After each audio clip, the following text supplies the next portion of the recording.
ذہانت یا صلاحیتوں کا نہیں تھا، یہ تو ماحول اور جغرافیائی حالات کی دین تھا۔ وہ بتاتے ہیں کہ کیسے جغرافیہ نے خاص طور پر یوریشیا جیسے براعظموں پر خیالات، فصلوں، جانوروں کی تیز رفتار حرکت کو ممکن بنایا، اور اسی وجہ سے انہیں دوسروں پر ایک آپ کہہ لیں برتری سی مل گئی۔ اور پھر مویشیوں کی بات آتی ہے، وہ صرف خوراک نہیں تھے بلکہ ان سے بیماریاں بھی آئیں۔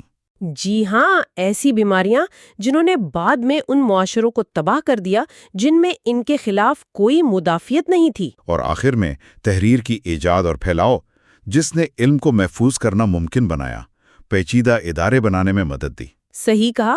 تو اس حصے کے آخر تک ہمیں یہ سمجھ آ جائے گا کہ کیسے جغرافیہ، بیماریاں اور مواصلات یعنی لکھنا پڑھنا وہ پوشیدہ طاقتیں بنی جنہوں نے انسانی تاریخ کا رخ موڑ دیا۔ تو آئیے اس کھوج کا آغاز کریں باب 10 سے، وسیع آسمان اور جھکے ہوئے محور۔ یہ عنوان ہی بڑا دلچسپ ہے۔ مصنف یہاں بر اعظموں کے محوروں یعنی ایکسس کے جھکاؤ کی بات کرتے ہیں۔ یہ کیسے اہم ہو سکتا ہے بھلا؟ جی، یہ ایک ایسا نقطہ ہے جو شاید پہلی نظر میں معمولی لگے، لیکن اس کے اثرات بہت گہرے ہیں۔ ڈائمنڈ یہ بتاتے ہیں کہ امریکہ اور افریقہ وہ بنیادی طور پر شمال جنوب محور پر پھیلے ہوئے ہیں، یعنی لمبائی میں، جبکہ یوریشیا جو یورپ اور ایشیا کا وسیع خطہ ہے وہ زیادہ تر مشرق مغرب محور پر پھیلا ہے۔ چوڑائی میں زیادہ ہے۔ صرف براعظم کی شکل سے تاریخ کیسے بدل سکتی ہے، یہ تو تھوڑا عجیب نہیں لگتا؟ ہاں، لگتا تو ہے، لیکن یہ واقعی ایک بڑا انقلابی خیال تھا۔ دیکھیے، بات اصل میں عرض بلد یعنی لیٹیٹیوڈ کی ہے۔ ایک ہی عرض بلد پر جو علاقے ہوتے ہیں، مطلب خط استوا سے ایک جیسے فاصلے پر، وہاں دن کی لمبائی، سورج کی روشنی کا زاویہ اور مجموعی موسمی حالات وہ کافی حد تک ایک جیسے ہوتے ہیں۔ تو یوریشیا کا جو مشرق مغرب پھیلاؤ ہے، اس کا مطلب یہ ہوا کہ اگر کوئی فصل یا جانور ایک جگہ کامیاب ہے تو اسی عرض بلد پر ہزاروں میل دور مشرق یا مغرب میں بھی اس کے لیے حالات کم و بیش سازگار ہوں گے۔ اچھا، تو اس کا مطلب یہ ہوا کہ جو فصلیں زرخیز ہلال یعنی فرٹائل کریسنٹ میں اگائی گئیں، جیسے گندم اور جو، وہ نسبتاً آسانی سے مغرب میں یورپ تک اور مشرق میں وادی سندھ تک پھیل سکتی تھیں۔ بالکل، اور یہ صرف فصلوں کی بات نہیں، پالتو جانوروں کے لیے بھی یہی اصول تھا۔ ڈائمنڈ ایک نقشے کا حوالہ بھی دیتے ہیں، فگر 10.2، جو دکھاتا ہے کہ گندم اور جو جیسی فصلیں 6500 قبل مسیح تک یونان اور ہندوستان پہنچ چکی تھیں، اور سوچیں 3500 قبل مسیح تک تو یہ سفر کرتے کرتے برطانیہ تک پہنچ گئیں۔ یہ تو مطلب بہت ہی تیز رفتار پھیلاؤ تھا۔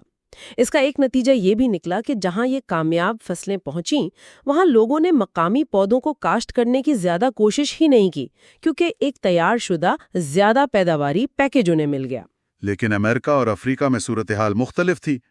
ان کے شمال جنوب محور کی وجہ سے کیا مشکل ہوئی؟ وہاں اگر کسی فصل یا جانور کو پھیلنا تھا تو اسے مختلف عرض بلد عبور کرنے پڑتے تھے۔ اس کا مطلب تھا بالکل مختلف موسم، دن کی مختلف لمبائی، درجہ حرارت میں بڑا فرق، اور یہاں تک کہ مختلف قسم کی بیماریاں اور کیڑے۔ مثال کے طور پر زرخیز ہلال کی فصلیں افریقہ میں شمال سے جنوب کی طرف پھیلیں، ایتھوپیا کے ٹھنڈے پہاڑی علاقوں تک تو پہنچ گئیں، لیکن اس سے آگے جو تقریباً 2000 میل کا گرم، مرطوب استوائی علاقہ تھا، اسے عبور نہیں کر سکیں اور جنوبی افریقہ کے معتدل علاقوں تک بہت دیر سے پہنچیں۔ اور جانوروں کے ساتھ بھی ایسا ہی ہوا؟ جی ہاں، افریقہ میں مویشیوں کے پھیلاؤ میں ٹسی ٹسی مکھی اور اس سے پھیلنے والی بیماریوں نے بہت بڑی رکاوٹ ڈالی، جو خاص طور پہ گرم علاقوں میں ہوتی ہیں۔ اسی طرح امریکہ میں دیکھیں، مکئی جو میکسیکو میں کاشت ہونا شروع ہوئی، اسے شمال کی طرف پھیل کر مشرقی شمالی امریکہ تک پہنچنے میں کئی ہزار سال لگ گئے۔ وجہ یہ تھی کہ مکئی کو مختلف عرض بلد کے مطابق جینیاتی طور پر بدلنا پڑا۔ لاما اور الپاکا بھی جو جنوبی امریکہ کے پہاڑوں میں پالے گئے، وہ کبھی وسطی یا شمالی امریکہ نہیں پہنچے۔ ان محوروں کے علاوہ کیا کوئی اور جغرافیائی رکاوٹیں بھی تھیں؟ یقیناً، شمالی افریقہ میں صحرائے اعظم جیسا بڑا صحرا، شمالی میکسیکو کے صحرا اور پناما کا وہ تنگ پہاڑی اور جنگلوں بھرا زمینی راستہ جو شمالی اور جنوبی امریکہ کو جوڑتا ہے، یہ سب قدرتی رکاوٹیں تھیں جنہوں نے فصلوں، جانوروں، ٹیکنالوجی اور شاید نظریات کے پھیلاؤ کو بھی سست کیا یا روکا۔ یوریشیا میں ایسی بڑی رکاوٹیں نسبتاً کم تھیں۔ تو خلاصہ یہ ہوا کہ یوریشیا کی جغرافیائی ساخت نے اسے قدرتی طور پر ایک طرح کا ہائی وے دے دیا جس پر خوراک، جانور، خیالات تیزی سے سفر کر سکتے تھے، جبکہ امریکہ اور افریقہ کو زیادہ مشکل راستوں کا سامنا کرنا پڑا۔ بالکل، یہ ایک بنیادی وجہ تھی جس نے یوریشیائی معاشروں کو خوراک کی پیداوار اور اس سے جڑی ترقی میں ایک آپ کہہ لیں ابتدائی برتری دلائی۔ یہ کوئی نسلی برتری نہیں تھی، خالصتاً جغرافیائی قسمت تھی۔ تو ہم نے دیکھا کہ جغرافیہ نے خوراک کی پیداوار کے پھیلاؤ میں یوریشیا کو ایک بڑا فائدہ دیا، لیکن ان فصلوں اور خاص طور پر جانوروں کے ساتھ ایک اندیکھی آفت بھی آئی جس کا ذکر باب 11 میں ہے، اور وہ تحفہ بہت مہلک تھا۔ بیماریاں، مویشیوں کا مہلک تحفہ، یہ عنوان ہی چونکا دینے والا ہے۔ یہ واقعی ایک چونکا دینے والا اور تاریخ پر گہرا اثر ڈالنے والا پہلو ہے۔ ڈائمنڈ بتاتے ہیں کہ زراعت اور گنجان آباد شہروں نے نہ صرف خوراک بڑھائی بلکہ وبائی امراض، خاص طور پر ہجوم کی متعدی بیماریوں کے ارتقاء کے لیے بھی بہترین ماحول فراہم کیا۔ یہ کیسے ہوا؟ زراعت تو زندگی دیتی ہے، یہ بیماریوں کا گڑھ کیسے بن گئی؟ دیکھیں، جب انسان شکار چھوڑ کر ایک جگہ بسے، کھیتی باڑی کرنے لگے، تو وہ زیادہ تعداد میں ایک جگہ رہنے لگے۔ وہ اپنے ہی پیدا کردہ فضلے اور گندے پانی کے قریب رہتے تھے۔ اس سے جراثیم یعنی بیماری پھیلانے والے خردبینی جاندار ایک انسان سے دوسرے تک آسانی سے پہنچ سکتے تھے۔ شہروں میں تو یہ مسئلہ اور بھی گمبھیر ہو گیا، جہاں صفائی کا نظام اکثر ناقص تھا اور لاکھوں لوگ ساتھ ساتھ رہتے تھے۔ ایسی گنجان آبادی جراثیم کے لیے مثالی تھی۔ اور اس میں پالتو جانوروں کا کیا کردار تھا؟ عنوان تو یہی کہتا ہے کہ یہ ان کا تحفہ تھا۔ یہ سب سے اہم نکتہ ہے۔ ڈائمنڈ دلائل سے ثابت کرتے ہیں کہ انسانی تاریخ کی سب سے مہلک وبائی بیماریاں چیچک، خسرہ، انفلوئنزا، تپیدق، طاعون اور کئی دوسری اصل میں ہمارے پالتو جانوروں کی بیماریوں سے ہی نکل کر انسانوں میں آئیں۔ جب ہم نے تقریباً 10,000 سال پہلے جانوروں کو پالنا شروع کیا، گائے، بیل، بھیڑ، بکری، سور، گھوڑے، مرغیاں، تو ہم ان کے بہت قریب آ گئے۔ ہم ان کے ساتھ رہتے تھے، ان کے فضلے، پیشاب، خون، سانس سے ہمارا براہ راست رابطہ رہتا تھا۔ یہ جراثیم کے لیے ایک سنہری موقع تھا کہ وہ جانوروں سے انسانوں میں چھلانگ لگائیں اور نئے میزبان میں خود کو ڈھال لیں۔ کیا یہ صرف یوریشیا میں ہوا؟ امریکہ کے جانوروں سے ایسا کیوں نہیں ہوا؟ یہ ایک بہت اہم فرق ہے۔ یوریشیا میں پالتو بنائے جانے کے قابل بڑے جانوروں کی تعداد بہت زیادہ تھی، کم از کم 13 اقسام۔ اس کے مقابلے میں پورے امریکہ میں صرف چند جانور ہی پالے جا سکے: کتا، ٹرکی، لاما، الپاکا اور گنی پگ۔ ان میں سے زیادہ تر جانور بھی یوریشیائی جانوروں کی طرح بڑے ریوڑوں میں یا انسانوں کے اتنے قریب نہیں رکھے جاتے تھے۔ لہٰذا امریکہ میں جانوروں سے انسانوں میں منتقل ہونے والی وباؤں کے ارتقاء کے مواقع بہت ہی کم تھے۔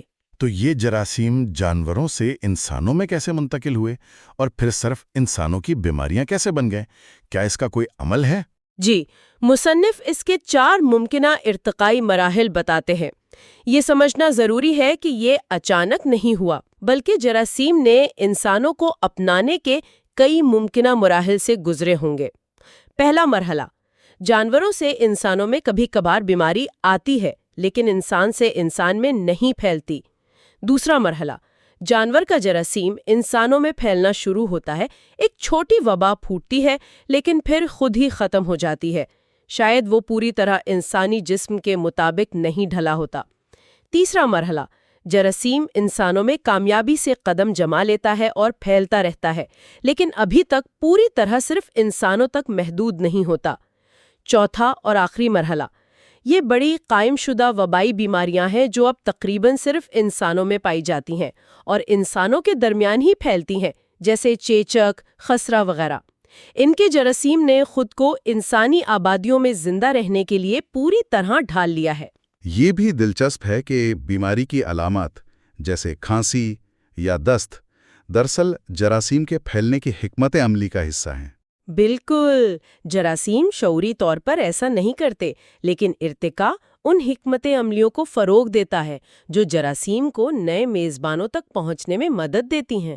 کھانسی اور چھینک ہوا کے ذریعے جراثیم کو پھیلاتے ہیں، دست پانی کو آلودہ کر کے۔ مچھروں سے پھیلنے والی بیماریاں خون میں تبدیلیاں لاتی ہیں۔ میزبان کو مارنا جراثیم کا مقصد نہیں ہوتا، یہ اکثر ان کی پھیلاؤ کی حکمت عملی کا ایک غیر ارادی نتیجہ ہوتا ہے۔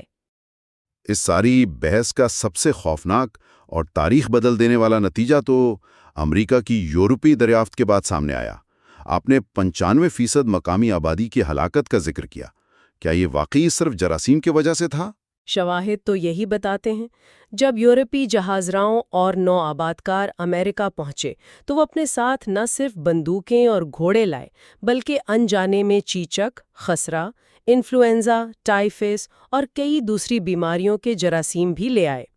مقامی امریکی آبادیوں کا ان بیماریوں سے پہلے کبھی سامنا نہیں ہوا تھا، اس لیے ان کے مدافعتی نظام بالکل غیر مؤثر تھے۔ نتیجہ ایک ایسی حیاتیاتی تباہی نکلا جس کی مثال تاریخ میں کم ملتی ہے۔ کروڑوں لوگ بغیر گولی چلائے صرف بیماریوں سے مر گئے۔ یہ مہلک تحفہ یورپ کی فتح میں بندوقوں اور فولاد سے کہیں زیادہ کارگر ثابت ہوا۔ اور کیا امریکہ سے بھی کوئی ایسی ہی مہلک بیماری یورپ یا ایشیا آئی؟ یہ ایک حیران کن بات ہے کہ ایسا نہیں ہوا۔ اگرچہ کچھ بحث ہے کہ آتشک یعنی سفلس شاید امریکہ سے آئی ہو، لیکن کوئی بھی ایسی بڑی وبا جو یوریشیا میں تباہی مچاتی امریکہ سے نہیں آئی۔ وجہ وہی ہے جو ہم نے پہلے کہی۔ امریکہ میں گنجان آبادیوں اور پالتو جانوروں کی کمی کی وجہ سے ایسی وبائی بیماریاں پیدا ہی نہیں ہوئی تھیں۔ جراثیم کا بہاؤ تقریباً یک طرفہ تھا، یوریشیا سے امریکہ کی طرف نہیں دیا۔ جی، یہ یاد رکھنا اہم ہے۔ جب یورپیوں نے پرانی دنیا کے گرم اور مرطوب علاقوں جیسے افریقہ، ہندوستان، جنوب مشرقی ایشیا میں نوآبادیات قائم کرنے کی کوشش کی تو انہیں وہاں کی مقامی بیماریوں، خاص طور پر ملیریا اور زرد بخار کا سامنا کرنا پڑا۔ ان بیماریوں کے خلاف یورپیوں میں کوئی خاص مدافعت نہیں تھی اور ان علاقوں میں یورپیوں کی شرح اموات بہت زیادہ تھی۔ اس نے ان خطوں میں یورپی تسلط کو کافی حد تک سست کر دیا۔ تو جغرافیہ نے خوراک دی، جانوروں نے بیماریاں، اور پھر ایک اور چیز آئی جس نے معاشروں کو منظم کیا، علم کو محفوظ کیا، پیچیدہ انتظامی ڈھانچے بنائے۔ تحریر، باب 12 اسی کے بارے میں ہے۔ خاکے اور ادھار لیے گئے حروف۔ تحریر تو آج کل اتنی عام ہے، کیا اس کی ایجاد واقعی اتنی بڑی بات تھی؟ آج ہمیں شاید اس کا اندازہ نہ ہو، لیکن تحریر ایجاد کرنا انسانی تاریخ کے چند عظیم ترین کارناموں میں سے ہے۔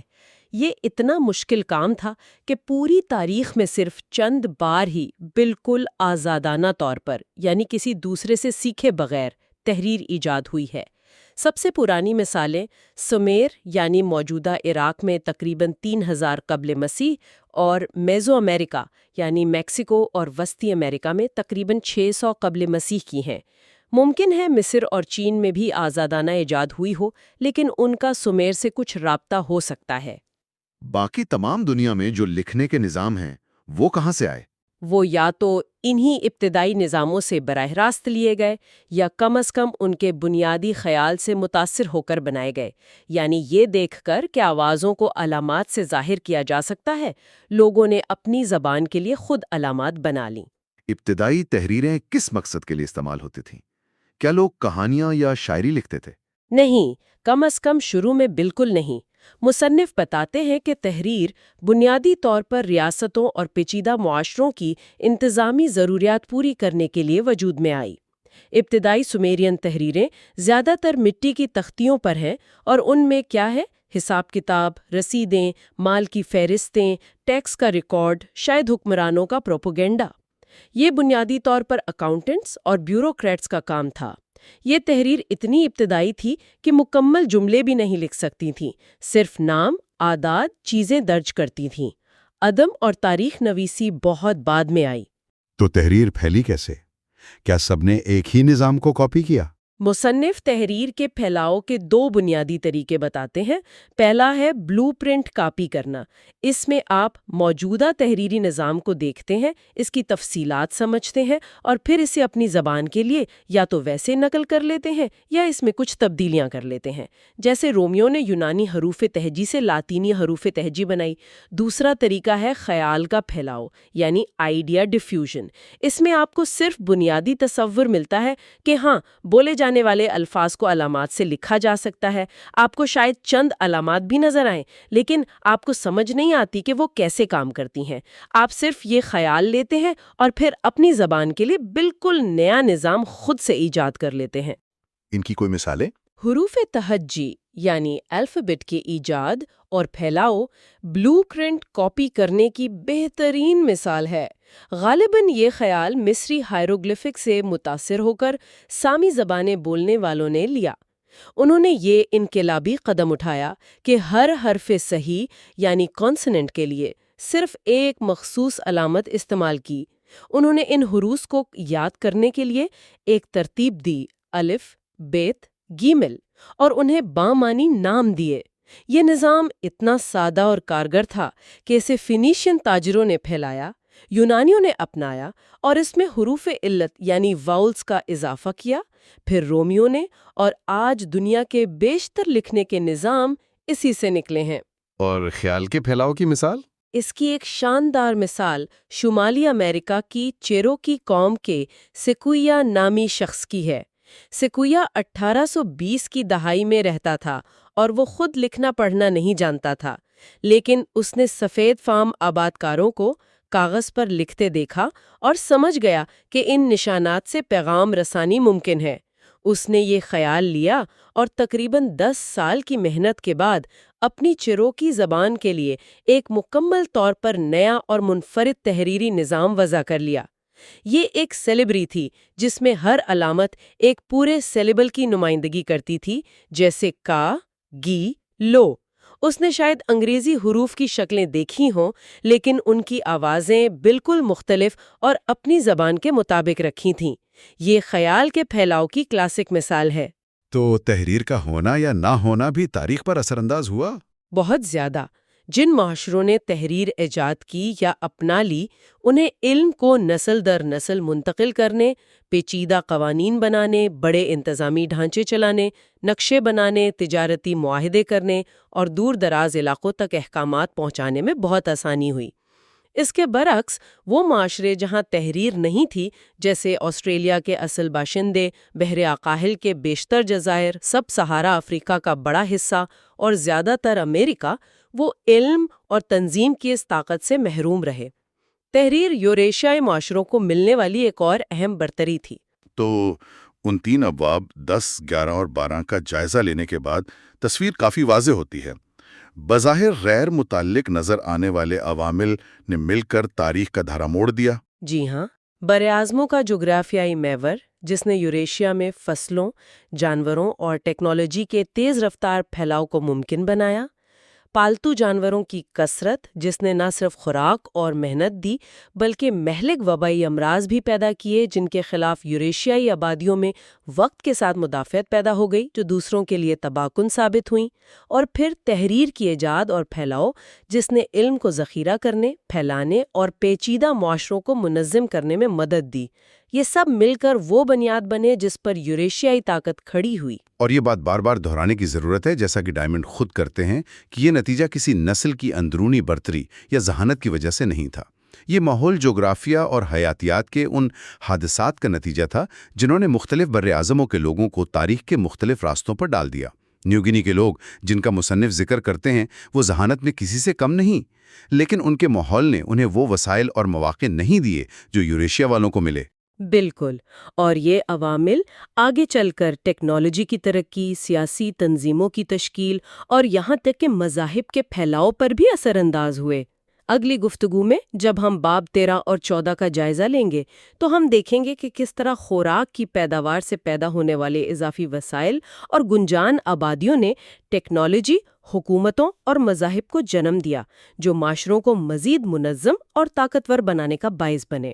آج کی اس دلچسپ گفتگو کو سمیٹتے ہوئے ایک سوال ذہن میں آتا ہے جو مصنف بھی کتاب کے آخر میں اٹھاتے ہیں۔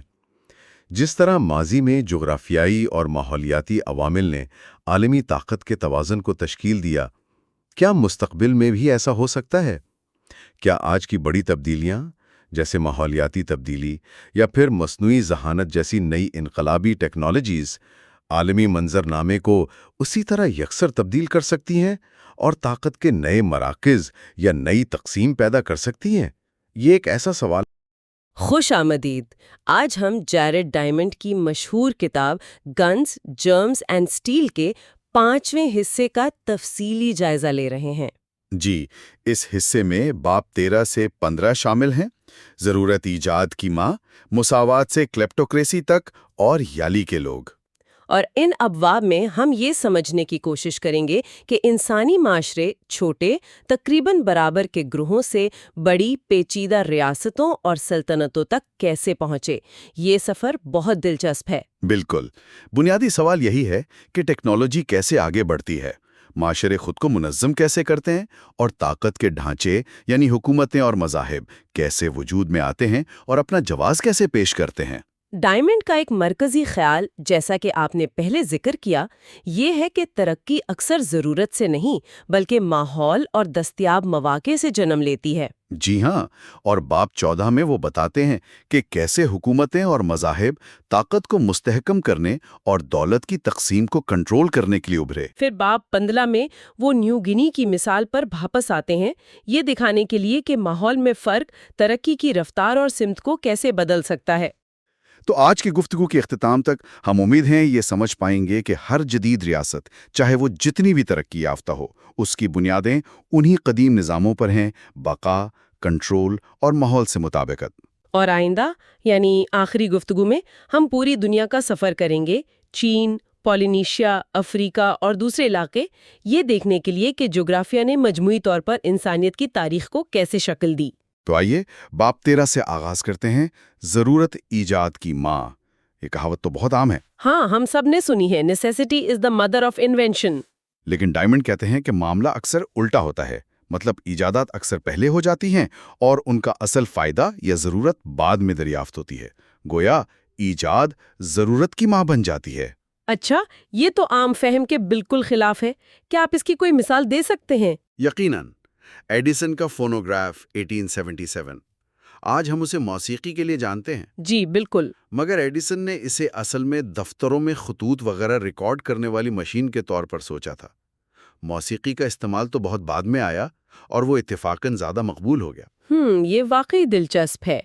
تو یہ خیال کہ کوئی ایک ذہین شخص اچانک کچھ نیا بنا لیتا ہے، یہ بھی شاید پوری طرح درست نہیں۔ ہاں، ڈائمنڈ یہی کہتے ہیں، ایجادات الگ تھلگ واقعات نہیں ہوتی، یہ ایک بتدریج عمل ہے، نسل در نسل علم جمع ہوتا ہے، جیسے جیمز واٹ کا سٹیم انجن 1769۔ اچھا۔ انہیں خیال تب آیا جب وہ نیو کومن کے پرانے انجن 1712 کی مرمت کر رہے تھے، اور نیو کومن سے پہلے بھی سیوری 1698 اور پاپین 1680 نے اس پر کام کیا تھا۔ تو یہ عظیم موجد والی بات ایک طرح سے افسانہ ہے۔ کہہ سکتے ہیں، کوئی بھی موجد اکیلا نہیں ہوتا، ان کے پیش شروع ہوتے ہیں، ان کے بعد آنے والے ہوتے ہیں، اور ایجادات تبھی کامیاب ہوتی ہیں جب معاشرہ انہیں اپنانے کے قابل ہو۔ قدیم ٹیکنالوجی بھی ایسے ہی بڑھی، مشاہدہ، آزمائش، غلطی، پھر بہتری۔ گن پاؤڈر یا گیسولین بھی صدیوں کے تجربات کا نتیجہ ہے۔ لیکن پھر یہ سوال اہم ہو جاتا ہے کہ کچھ معاشرے نئی ٹیکنالوجی فوراً اپنا لیتے ہیں اور کچھ نہیں اپناتے۔ اس کی کیا وجوہات ہوتی ہیں؟ ڈائمنڈ اس کے کئی عوامل بتاتے ہیں۔ پہلا تو ظاہر ہے معاشی فائدہ، کیا نئی چیز پرانی سے بہتر یا سستی ہے؟ ٹھیک۔ دوسرا، سماجی قدر، کیا اسے اپنانا باعث فخر سمجھا جاتا ہے؟ تیسرا، اور یہ بہت اہم ہے، موجودہ مفادات سے ٹکراؤ تو نہیں؟ موجودہ مفادات سے ٹکراؤ، اس کی کیا مثال ہوگی؟ کلاسک مثال QWERT کی بورڈ کی ہے، 1873 میں بنا۔ جی، جو ہم آج بھی استعمال کرتے ہیں۔ بالکل، اسے جان بوجھ کر ایسا بنایا گیا تھا کہ ٹائپنگ سست ہو، تاکہ پرانی ٹائپ رائٹر مشینوں کی چابیاں آپس میں نہ الجھیں۔ کیا واقعی؟ یہ تو مجھے معلوم نہیں تھا۔ جی ہاں، بعد میں بہت بہتر تیز رفتار کی بورڈ بنے، لیکن QWERTY ہی چلتا رہا۔ کیونکہ لاکھوں لوگ اسے سیکھ چکے تھے، کمپنیاں یہی بنا رہی تھیں، ایک پورا نظام اس کے گرد بن چکا تھا۔